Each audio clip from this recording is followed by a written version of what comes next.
This weekend in Boise is going to be a matchup that is must-watch football. Number 25 ranked Boise State University and Ashton Jainty, the second leading rusher in all of the country at the moment, averaging 10.5 yards per carry and 3 rushing touchdowns per game. I mean, this guy is a rolling ball of butcher knives, as we like to say.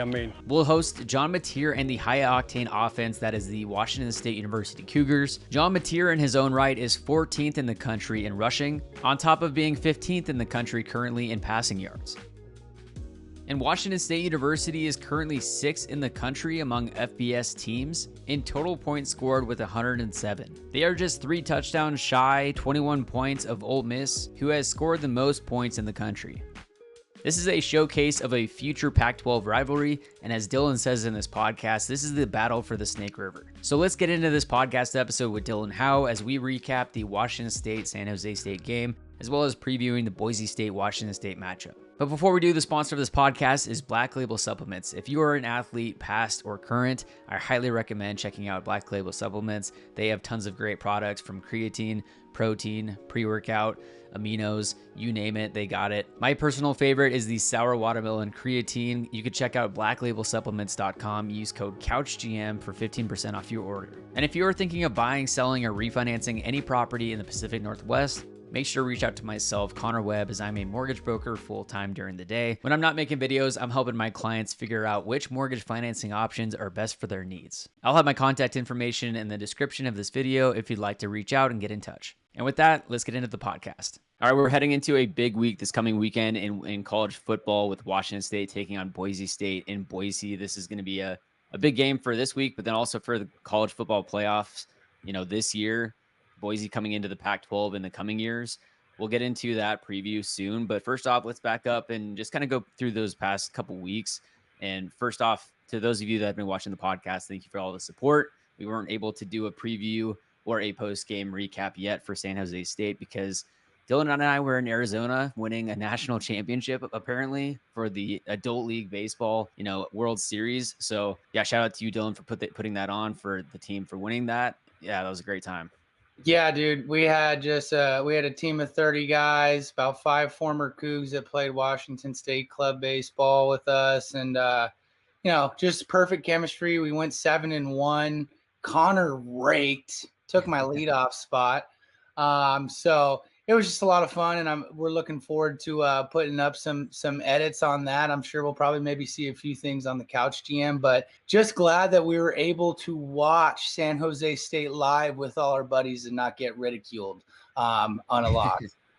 That was an insane game. I mean, the past couple of weeks we saw Washington State put up a big fight, and in this game they had to come back against UW. That goal line, UW drives down the field with like less than 4 minutes. I think the final goal line stand 4th and 1 was less than 2 minutes. And you just, as a WSU fan, you just kind of have to sit there emotionless being like, okay, this is how it happens. This is how the Cougs lose the Apple Cup, per usual. This is how, San Jose State drives down the field. They score, Emmett Brown, who was the 3rd string quarterback for WSU last year. He shows off. Nick Nash, the top receiving guy in the country for San Jose State. They come into town in Pullman, and they end up upsetting WSU. But the Cougs showed resilience in that UW game with that goal line stand. With the comeback in this game, Dean Janikowski after shanking an extra point, he comes back and absolutely nails a 52-yard field goal to send this thing into overtime. Completely redeems himself. So I feel like we've seen a bit of what this WSU team can be. We have not seen their ceiling. We've seen, when they are put into an adversity or an adverse spot, how we can see the floor sometimes with this team. And I think a great analogy for our team is just like our defense, bend, don't break, right? I tell you what, all the storylines were set up for us to fail this week. Big time win in the Apple Cup. You've got at Boise State lurking, a Friday night game, really the only primetime game in college football on Friday night. You got Nick Nash coming in, who's just absolutely killing defenses, 17 receptions. The weekend prior, he had 16 for 152 and 2 touchdowns. You mentioned Emmett Brown, 3rd string quarterback. When we finally beat him, you saw nearly the entire Coug roster go up to him, console him, because they had a lot of respect. But the biggest thing is John Mateer. You know, he has these times where he looks, frankly, bad. And then it's like Dr. Jekyll and Mr. Hyde. You got to have a lot of confidence in this kid now, just kind of showing where he's able to really bring us back after making mistakes, throwing interceptions. He's learning on the fly right now. So he's just going to continue to be a better and better quarterback each year. And then you mentioned Dean. Last season, the yips started. I mean, Stanford game. There's quite other games. I mean, Wazoo Jobu, one of our best guys on fans on Twitter, he already started this last year saying Dean's got the yips. 2 missed extra points. I mean, I tell you what, when we saw that missed extra point outside by the pool with everybody, I mean, everybody was laughing at us. I was scared. And then sure enough, defense makes another stop. They were fantastic in that fourth quarter. Yeah, we gave up 52 points, but that fourth quarter was amazing. And he bangs a 52-yarder from the right hash mark. That's the type of kick that you hope to get him back on track, because we know how great of a kid Dean is. You know, we know how great of a human being he is, all the things he's done outside of the field. So it's tough to root against him or to, not, for lack of a better term, not root against him, but be frustrated with his play, right? So hopefully this is something that gets him back on track. Kyle Williams, 8 receptions, 138 yards and a touchdown. Looked pretty healthy last week. We're going to need him to be everything he can be. Wayshawn Parker for 76 yards on the ground. John Matiro, another game over 100 yards. It's going to take all of these guys to have these types of games in Boise, because it's going to be a sellout. Ashton Jainty, like we heard from earlier this year, Chuck Pagano, former coach of the Colts. He also coached Boise State in 87 and 88. They're outside linebackers, and I'm sure you'll put this one in. Had one of the best sound bites ever. Ashton Jainty, what's he like? He's like a rolling ball of butcher knives. So it's going to be very hard to take him down this week. And, I'll kind of update you guys on the injuries that we are seeing with Boise State that are game time decisions once we kind of get into it. But what a win for WSU. And all that matters is we're 4-0. Absolutely. And John Mateer on the day had 501 total yards. He had 390 yards through the air. Of course, it was a 2 overtime game. He also had 18 carries, 111 rushing yards. Emmett Brown, he had 375 yards through the air. Both quarterbacks had 4 touchdowns, 2 interceptions. Nick Nash, as you mentioned, 16 receptions, 152 yards. And Emmett Brown is currently 5th in the country in passing yards. Nick Nash is currently 1st in the country in receiving yards. So that first half, we just saw Nick Nash and Emmett Brown tear up the Cougs, just continually going to him. The second half, we saw them go to the running game more. And this is where I'm curious to see, and compare this game to Boise State, because whereas San Jose State had the big passing game, Boise State has the big rushing game, but they do have weapons in the air also. So, how do they approach this defense? Do they stack the box and try to stop Jainty on all as much as they can, or exactly how does that look? Yeah, I mean, it's going to be interesting to see how Dickert approaches this from a game plan standpoint, as well as Schmedding. I think you're going to have to force Madsen, their quarterback, to make plays through the air. Now, the other aspect, too, is, you have a 5-star quarterback that transferred from USC that was supposed to be the guy for Boise State, Malachi Nelson, that's just sitting in the wings. And a lot of fans are ready to make that call quick, because everyone in Boise and their brother expected Malachi to win this job. So, the other aspect, it's going to be a bend, don't break game from the defense once again. You got to stack the box. You can't let JT run all over you. And, honestly, if I'm a betting man, and I'm not saying I am, I would hammer Ashton Jainty over 100 rushing yards and at least a touchdown this weekend. You might want to put the mortgage on it. Through 3 games, Ashton Jainty is 2nd in the country in rushing. He has 586 rushing yards, 56 attempts. He's averaging 10.5 rushing yards per carry. He has a long of 77 yards and has 9 touchdowns on the ground through 3 games. He's a wrecking ball of knives, as Pagano said. And right now, according to ESPN Analytics, they're giving Boise a 61.7% chance of winning the ball game. That home field advantage is going to be crazy. I'm going to be there live. We're going to be talking to some Boise State folks in terms of what their thoughts are on joining the Pac-12.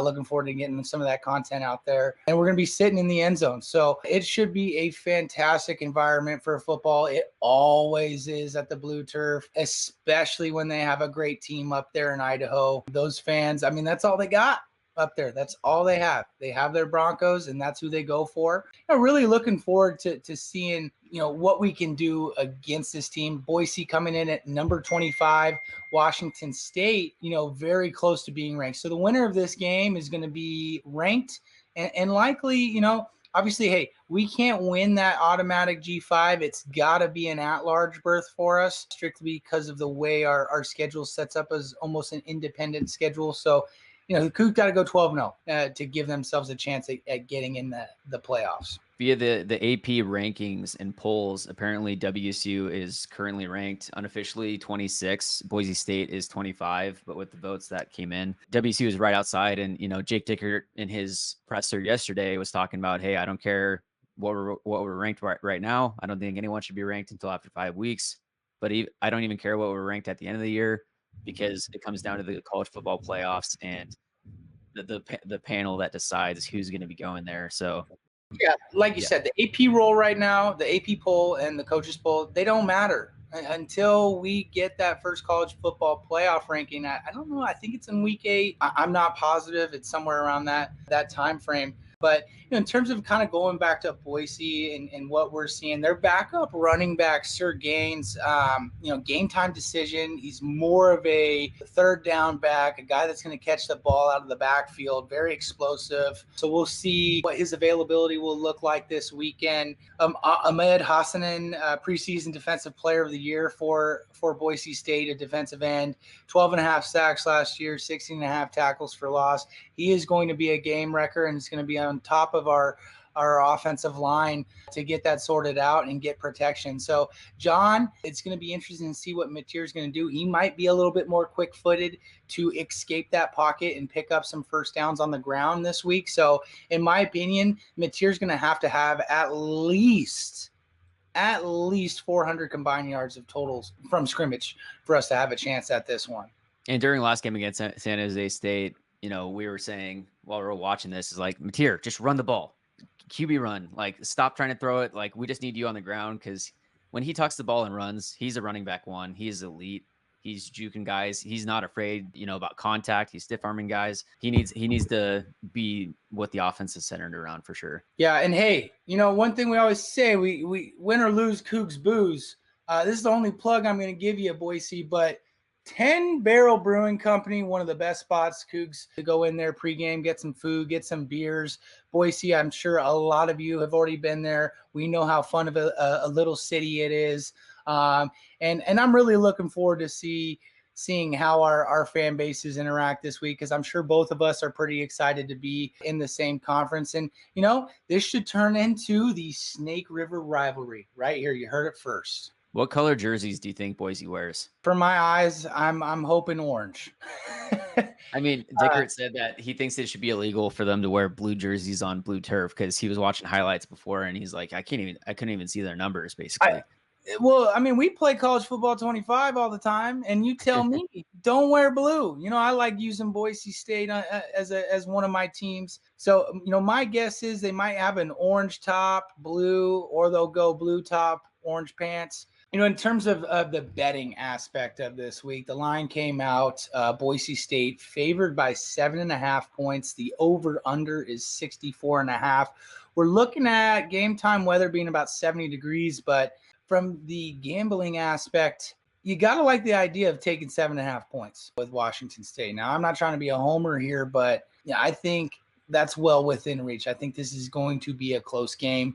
I think in terms of if Coug fans are a little worried about this past week, this San Jose State team is not a bad football team. They have the former coach from Navy, Ken, and I'm going to butcher his last name. I apologize. I don't have that right now, but has been a big-time Division I college coach, won a lot of games at Navy, and now trying to rebuild that San Jose State program. And they look like they're hitting the ground running there. So, like I said, I think Wazoo had a little bit of a letdown game last year.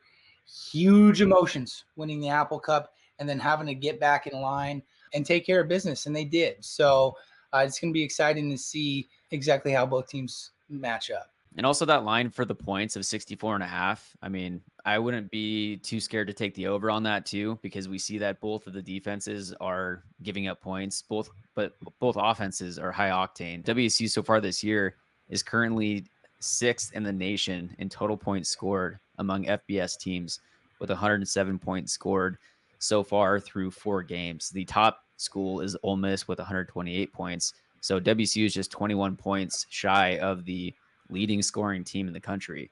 Add to that Boise State, their rushing game, what they can bring to the table. WSU has shown that they can give up points, so this should be a pretty high scoring game.